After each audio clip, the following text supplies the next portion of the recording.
La Jazette Incognito avec Léon Dertal.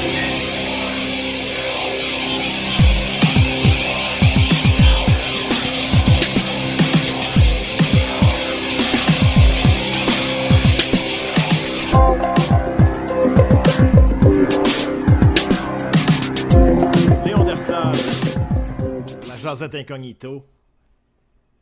Et la Jazette Incognito, c'est quelque chose que je fais pour moi.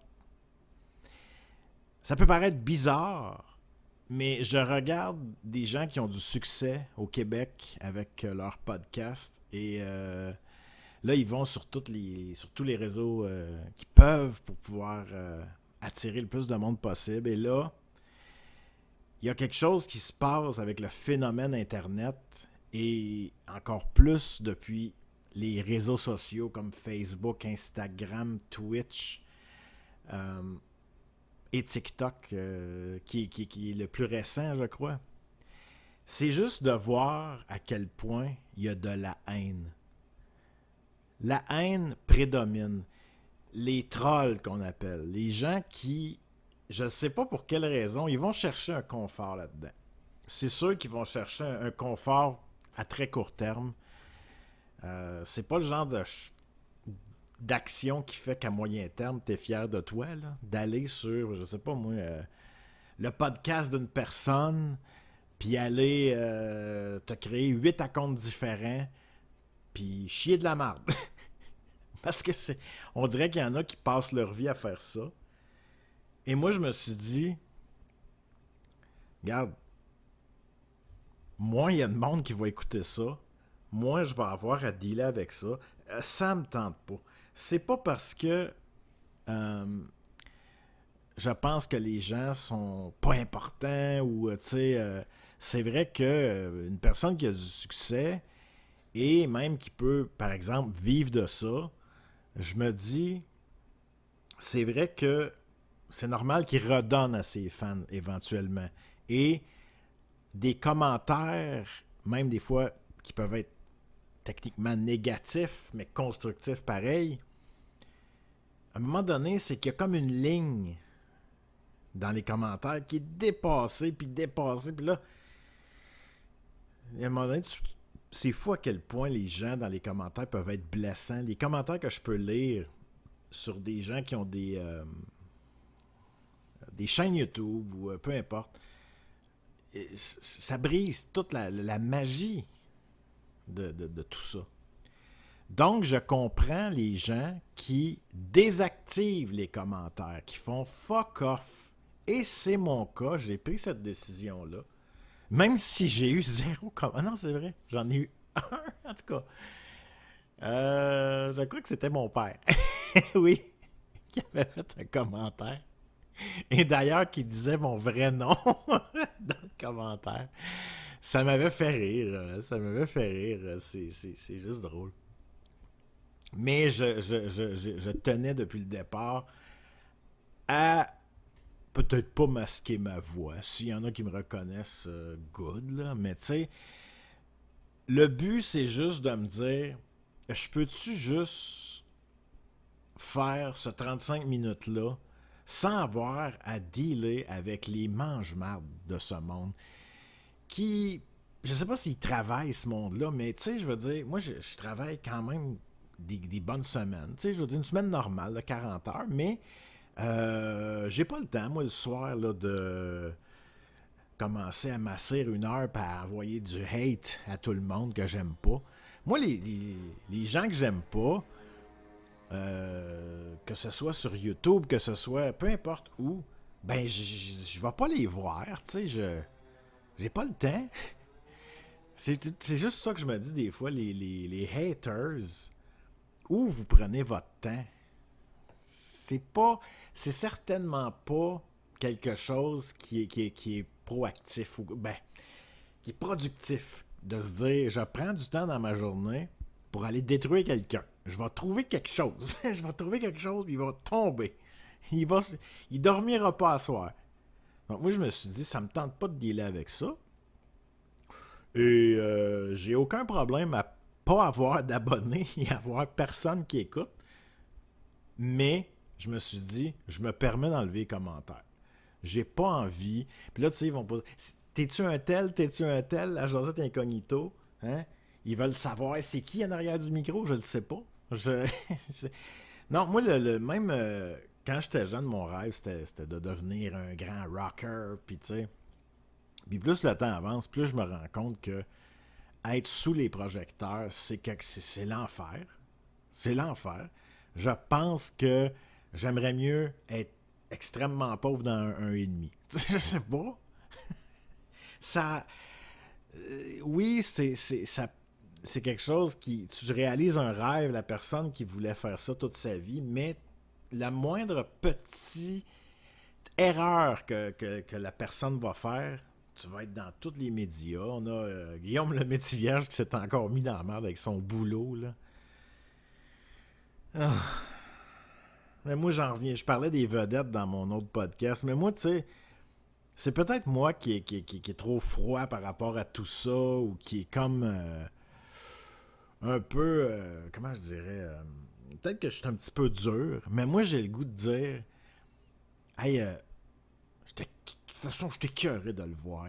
Anyway, c'est le fait justement qu'on nous montre les mêmes vedettes depuis 30 ans. Au Québec, y a-tu moyen de trouver d'autres personnes qui ont jamais fait de TV puis de donner un petit break à ceux qu'on est écœurés de voir? Peut-être que j'y retournerais vers la télévision québécoise si c'était le cas, tu sais. Mais moi, dans le fond, mon commentaire par rapport à tout ça, c'est ciao, bye, man. Va travailler au Renaud-Bré, fais ce que tu veux, vis sur tes intérêts vu que tu as fait bien du cash. Écoute, vis avec tes actes. T'as fait ce que t'as fait. C'est-tu vrai, c'est-tu pas vrai? Bon, aller jurer sur la tête de tes enfants. T'aurais pu juste dire je m'excuse, je l'avais vraiment pas vu sans jurer sur la tête de tes enfants. Surtout que personne le croit. Malgré ça. Oh mon Dieu. Le gars, il est producteur. Je veux dire, moi, j'ai fait des petits clips maison, puis tu sais, j'ai fait du mix vidéo un petit peu, mais pas au niveau professionnel. Je me dis, si tu postes quelque chose sur Internet, ton vidéo, tu l'as regardé 3-4 fois. C'est sûr qu'il faut que tu fasses un producteur, Guillaume, dans la vie. Comment ça se fait? Si vraiment ce qu'il dit est vrai, là. Le gars, c'est impossible qu'il soit perfectionniste dans la vie si il a posté quelque chose sur un réseau social qui va lui donner des dizaines de milliers de clics en dedans de quelques heures. Dans le fond, le temps de faire le dommage, parce qu'il a enlevé le vidéo très très rapidement. Et malgré ça, ben il y a des petits maudits qui ont savé le vidéo. Bien sûr, parce qu'ils savent que le vidéo va être retiré. Non seulement ils savent, mais ça donne une valeur aux vidéos. Et là, les médias s'emparent de ça et on bûche sur le gars. C'est comme du chocolat favori pour eux. C'est yes, on le pogne à 1000 sur un, pis on bûche dessus. Fait que là, le gars, là, non seulement il se fait canceller partout, il perd tous ses contrats télévisuels, mais imaginez le gars qui va se trouver un vrai job dans la vie. Pareil pour Julien Lacroix. Je ne parle pas des actes ou ce qu'ils ont fait ou ce qu'ils n'ont pas fait, mais c'est ça que je dis. Le risque de faire un faux pas dans le milieu des artistes, c'est des requins qui veulent, ils ont faim, puis ils n'ont pas de viande, puis ils sont... Les requins ont faim. Alors un geste comme Guillaume a fait, c'est comme pitcher un beau gros morceau de viande saignant à un tigre ou à un requin, peu importe. Et voilà. Et de la façon que c'est arrivé, moi, ce qui me... Il y a quelque chose qui me dit que ça se peut que ce soit orchestré en voulant dire « Hey, moi, je quitte forever. Check-les bien partir vivre en Asie du Sud-Est. Part avec sa fortune, ça en va rester dans un pays qui coûte 10 fois moins cher pour vivre qu'ici. Il va vivre en rich jusqu'à ses derniers jours. Non, je le sais, on sait pas. On sait pas ce qui se passe dans leur tête. Il est pas à sa première bourde, mais c'est un gars qui, paraîtrait-il, est vraiment sympathique dans la vie. Mais si t'es un artiste, cette erreur-là est impardonnable. Par contre, moi, j'aurais fait ça. Je suis même pas sûr si... Même si, exemple, il y aurait eu des gens, on va dire, mettons, à ma job qui le voient, je me demande si on m'en aurait parlé plus qu'une journée. Et encore. On s'en fout. Le gars. Un gars de shop. On s'en sac dessus. Tu sais... Je veux dire... C'est à ce point-là que je trouve ça étrange, dans le fond. C'est de dire autant d'expériences télévisuelles et si c'est une vraie erreur, de dire c'est complètement absurde. Il y a quelque chose d'absurde là-dedans. Il y a... Mais ça me fascine. On va peut-être en savoir plus un jour. Clairement, Guillaume va se faire passer en entrevue quelque part. Il s'est essayé pour Tout le monde en parle. Ils ont fermé la porte au nez. Les maudits. Mais tout le monde en parle. Faut se rappeler. Il était arrivé d'autres choses que maudit Guillaume. Guillaume Lepage n'aimait pas Guillaume. Là. Il était intervenu à propos du vaccin ou de la pandémie de dire on devrait peut-être écouter un peu plus les gens qui ont de quoi à dire, même s'ils sont en désaccord avec nous. Il était comme assis en arrière. Son tour était passé d'entrevue et là, il voulait juste renchérir. Je pense que c'était à propos d'Éric Duhem. Est-ce que c'était Éric Duhem qui était en entrevue? Je ne m'en rappelle pas. Mais Guillaume était intervenu pour comme défendre le vrai droit de parole, dans le fond. C'est un peu ça. Et moi, j'avais trouvé son commentaire très intelligent. C'est mieux que les espèces d'humoristes qui essayent d'être drôles et qui le sont pas, là. Tu sais, à Tout le monde en parle, parce que ça m'arrive de l'écouter sur mon ordinateur. J'ai pas de télévision, mais sur Internet, on peut tout trouver ça. Les humoristes qui sont de plus en plus invités à Tout le monde en parle, qui coupent la parole à la personne qui est en entrevue pour lâcher une joke souvent très très moyenne. C'est une 2 sur 5, là. Tu sais, c'est pas quelque chose qui est très bon. Et là, t'as Guillaume Lepage. Les gens rient. Là, t'es comme, mais c'est pas drôle. Ah, pourquoi? Ça aussi, c'est quelque chose que je trouve très absurde.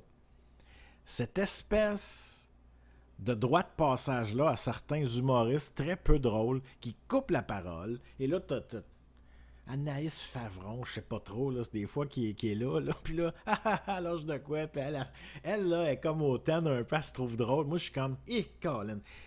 Avec tout mon respect, moi, je te trouve très moyenne. Je t'ai trouvé très moyenne dans à peu près tout ce que tu as fait.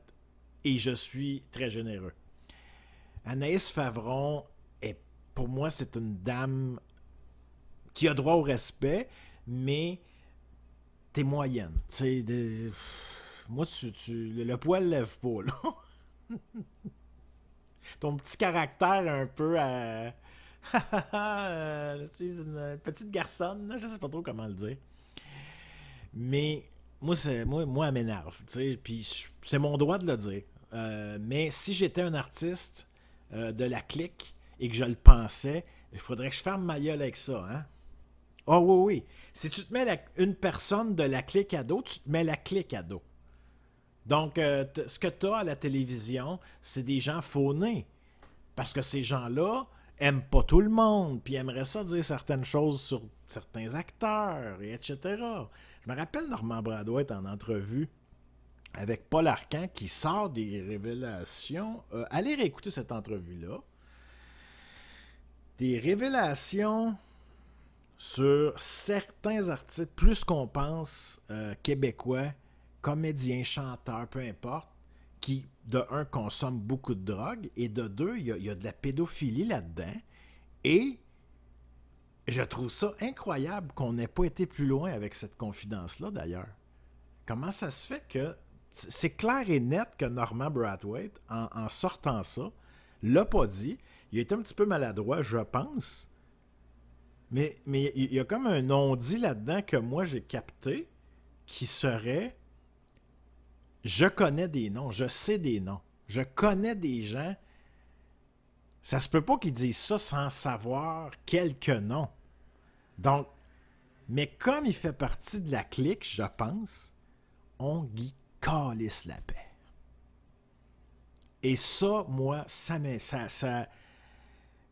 ne comprends pas comment on peut laisser passer ça. On met des gens sur des listes. Exemple, je vais prendre le fameux cas de Julien Lacroix, qui était sur cette fameuse liste-là d'agresseurs depuis un bon moment. Tout le monde le savait. Éventuellement, il est arrivé que son ex-blonde, je crois, portait plainte, etc. Et là, les médias se sont emparés de ça. Bon. Et là, éventuellement, la plupart des plaignantes, si je ne me trompe pas, ont pris un pas en arrière. Et on dit là, j'ai peut-être pas dit exactement ce que c'était. Il n'a jamais violé personne, là. Il était pas pédophile. Ouais, ok, ben là. Ok, mais là. Ok. Mais là, tout le monde l'haït. Il y a des gens qui l'aiment encore. Il y a des gens aussi qui le détestent pour y sacrer une balle entre les deux yeux. C'est dangereux pour sa vie. Les allégations qui sont arrivées étaient dangereuses. C'est dangereux pour lui. Ça n'en prend juste un qui le déteste. Ouais, toi, mon asti. Pas vrai que tu vas revenir faire du cash en vendant des billets. Moi, je me sentirais pas bien, justement. Les projecteurs, hein, être connu, faire une gaffe, essayer de revenir, ça marche jusqu'à temps qu'il y ait un maudit malade qui dit « Toi, là, c'est pas vrai que tu vas faire de l'argent. C'est pas vrai que tu vas réussir sans cogner des clous sur un toit comme moi, au soleil à 30 degrés. » Oh là là là là. Vive le Québec. Vive le Québec. Désolant Québec de plus en plus. Ma fierté d'être québécois, moi, personnellement, je l'avoue, a jamais été au top. Et c'est une pente descendante avec les années. Je ne suis pas une personne fière d'être un Québécois. Donc, si on me demande si je veux me séparer, non merci. Je veux mon argent canadien, je veux mon passeport canadien pour le jour où je vais crisser mon camp. Et je le dis comme ça. Parce que c'est le poids des mots. Voilà, donc c'est grosso modo, c'était un sujet qui me titillait. Hein? Quelque chose que je me suis dit un jour, il faudrait que je parle de ça. C'est quelque chose qui, je trouve, qui est intéressant, le phénomène, mais aussi le peuple qui comprend à quel point plus le temps avance, plus les médias ne sont pas crédibles. On le comprend. C'est pas pour rien que malgré des années, on bûche sur Trump. Et je ne suis pas Trumpiste, là, mais c'est le phénomène. Il y a une majorité d'Américains qui vont élire un gars sur qui les médias bûchent. Il va peut-être même aller en prison, mais le gars reste debout. Et je crois que les Américains, naturellement, vont contre les médias wokistes sans trop se poser de questions. Je crois vraiment que les médias se sont discrédités à ce point-là. Et pour moi, il y a une réflexion à avoir là-dessus. Et je trouve ça très intéressant comme phénomène. Étrange à la fois. Donc, le phénomène Trump, on peut dire qu'on le vit grosso modo au Canada et au Québec aussi. Une espèce d'écœurant titre de l'élite et des décideurs, etc. Les dépenses d'argent faramineuses dans des choses qu'on ne nous a pas promis au départ dans les lignes de parti. On n'a pas élu au Québec la CAQ sur les actions qu'ils ont fait par après. Par exemple, on avait promis, je pense, de réduire la taille de l'État, puis finalement, c'est un record comment elle a été augmentée. Donc, on nous donne le contraire de ce pourquoi on a voté. Donc, et les médias woke, parce que c'est ça qu'on a au Canada et au Québec aussi, ben, prennent toujours le côté de la gauche, et le peuple le comprend, et le peuple, naturellement, comprenant que le média n'a pas de... dans le fond, il est coloré. Il est coloré d'un côté, il y a un narratif, il y a une idéologie en arrière de ça, souvent, qui est de dire... exemple, la taxe verte. Bon, la taxe verte, OK. Parce qu'il faut que l'environnement, toujours, on va prendre un sujet sensible et on va l'utiliser pour enlever une petite liberté au peuple, pour le taxer encore plus. Donc, dans le fond, ce que ça fait, ça aussi, ça fait que l'humain normal va finir par se dire « Ah ouais? Tu veux me faire payer, exemple, une taxe carbone? Bon, moi, je suis un agriculteur au Québec, ça me coûte 3500$ de plus par mois à partir du moment où tu me taxes comme ça. » Lui, il va peut-être bien se dire, lui, quand il arrive quand il a son sac McDo dans le char et il a fini son lunch, là, ça se peut qu'il est tellement écœuré de se faire taxer qu'il va pogner son sac et il va le garager par le châssis. Tiens, votre environnement. Vous voulez me faire payer, ramasser mon sac, ma bande d'astis. Tu sais, c'est possible, ça. C'est possible. Le ministre Guilbeault n'avait parlé à un moment donné que le narratif, lui, c'est le fameux gars de l'environnement là, qui prend l'avion 8 fois par semaine. Là. Toujours. On ne prêche pas par l'exemple, mais faites ce qu'on vous dit, hein, parce que l'environnement, c'est important. Salut, je m'en vais à Dubaï. Je m'en vais à un colloque à Dubaï, là où on brûle du fuel juste pour rien. Ça brûle du fuel juste pour le fun là-bas, parce que c'est drôle. Et bon, ben voilà. Mais ceci dit, c'est là qu'on comprend que les gens... les médias se sont tellement discrédités que les gens vont naturellement contre ce narratif-là, donc vont aller voter Poilievre, ou vont aller voter Éric Duhem, ou vont aller voter peut-être même PQ, juste pour faire chier la CAQ. Fait que là, ça donne un beau... Ça alimente le rêve séparatiste de PSPP, mais ça n'arrivera pas. Donc, à quel point ça nuit à la cause si vraiment un peuple choisit de se séparer un jour? Parce que le prochain référendum, ça sera pas avant 25 ans si ça foire. Là. Tu sais? Puis un référendum, faut pas que ça passe à 51-49. Ça marche pas comme ça. Il faut qu'il y ait une majorité. Une bonne majorité. Donc voilà. Petite parenthèse. Je suis pas quelqu'un qui tripe tant à parler tout le temps politique, mais je pense vraiment qu'il y a des phénomènes psychologiques de société à comprendre là-dedans. Et ça, moi, ça m'intéresse. Voilà. Autre sujet dont je voulais parler. Et c'est avec ça que je voulais commencer tantôt et j'ai vraiment glissé sur autre chose. C'est pas grave. C'est de dire, j'entends depuis un moment, on parle du type. Le type dans les... pas juste les restaurants. C'est justement le point que, par exemple, tu vas aller te chercher, on va dire, une pizza au comptoir. C'est toi qui vas la chercher. Tu vas la chercher au comptoir. Et là, on te présente une machine pour payer avec ta carte. Et dessus, on te pose la question pourboire. OK? Pourboire. Et là, on t'offre... Bon, je sais pas, là, ça commence peut-être à 10%, 15%, 18%, et je sais pas s'il y en a un autre, là. Et là, tu décides, hein, le mot est très important, tu décides qu'est-ce que tu laisses. Est-ce que tu en laisses, est-ce que tu n'en laisses pas? Bon, c'est pas une livraison, je me suis pas fait servir mon lunch à une table, on m'a pas reversé du café, par exemple, ou etc. J'ai pas eu un service quelconque autre que « Tiens, voilà votre pizza, bonne soirée, bon appétit ». Et là, j'entends juste une opinion qui revient très souvent, c'est de dire « Hey, c'est pas vrai que je vais laisser du type. les gens sont frustrés de voir on quête de l'argent comme ça un peu partout maintenant, dans des places où avant on le faisait pas.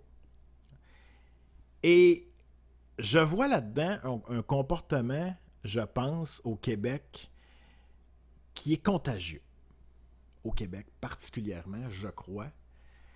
Et mon opinion là-dessus n'est pas la même que celle que j'entends dans les radios québécoises. Ben, j'écoute pas un paquet de radios québécoises.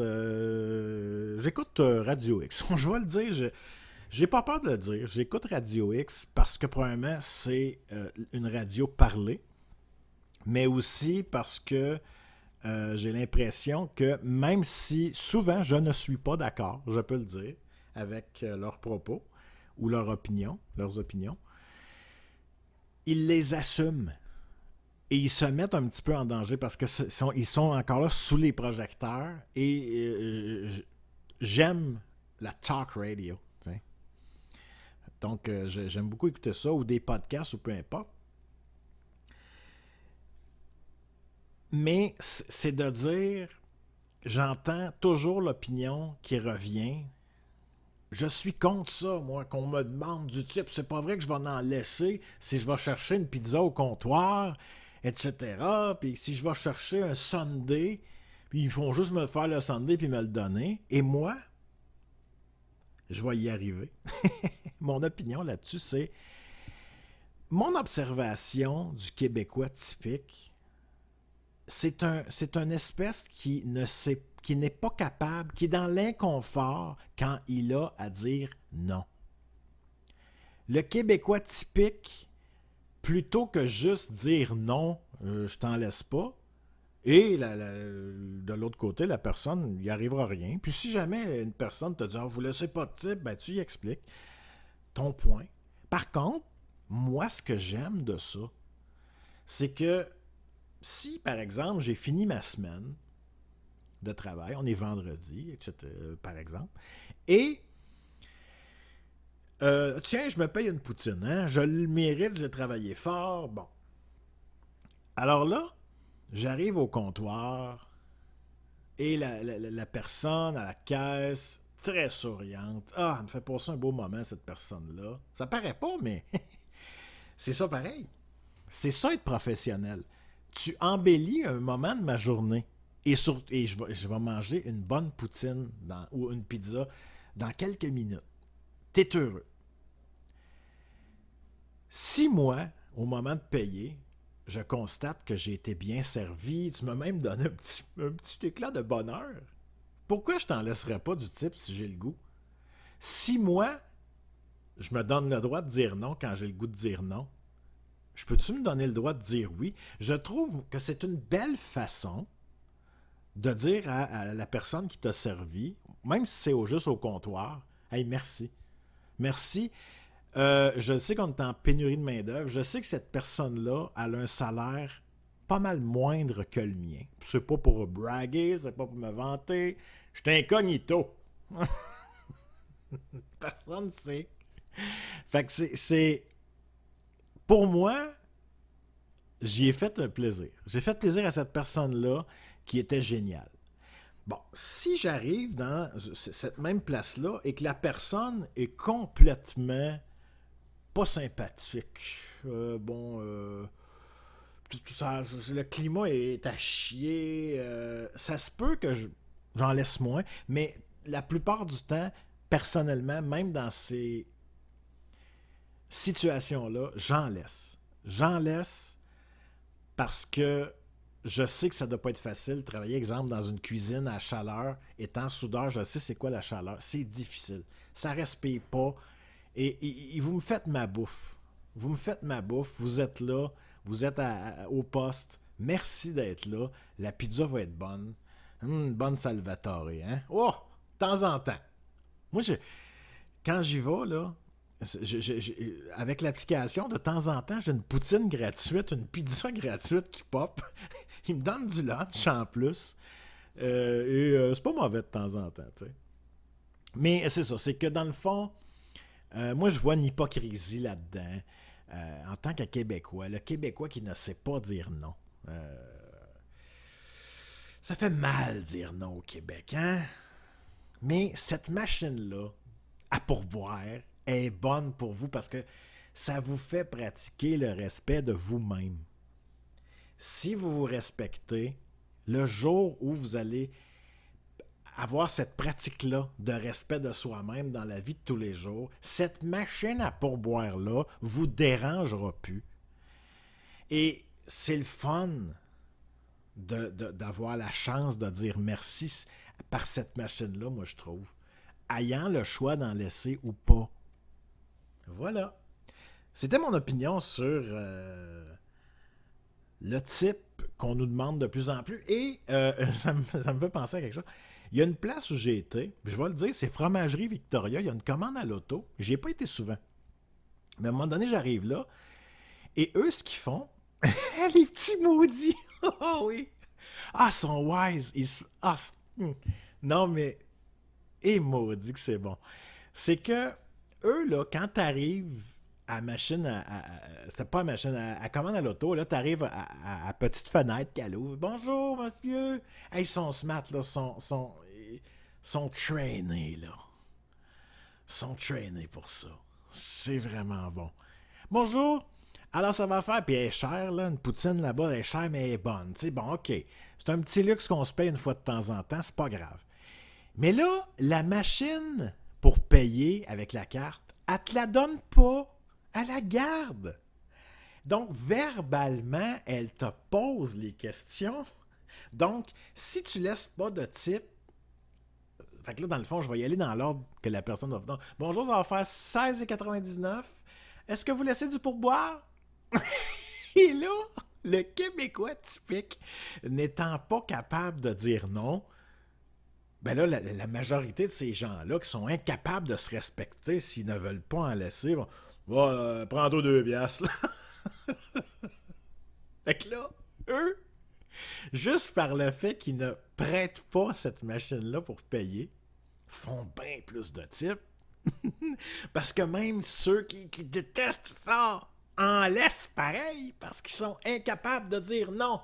Le Québécois typique est incapable de se respecter lui-même. C'est mon opinion. On parle d'une statistique ici, hein? Ce n'est pas tout le monde. Dans la vie, il y a beaucoup, beaucoup de bonnes personnes, là. Mais je pense qu'au Québec, on est une grande majorité de peureux.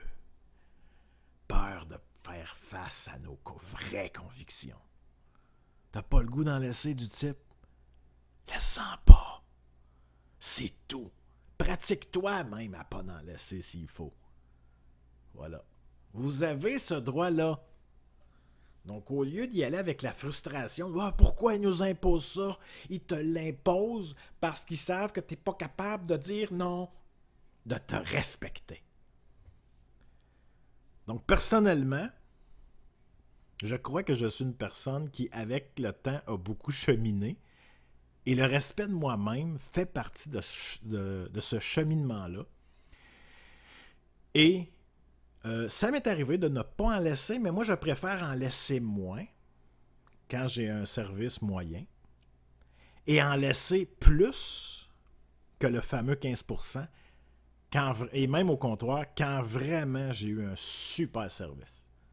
Si la personne en arrière du comptoir, exemple, je suis le seul client, puis elle se met à me parler, puis c'est tout beau, les petits oiseaux, tu gagnes de l'argent. Alors, les gens qui sont au public, c'est payant d'être dans l'agréabilité.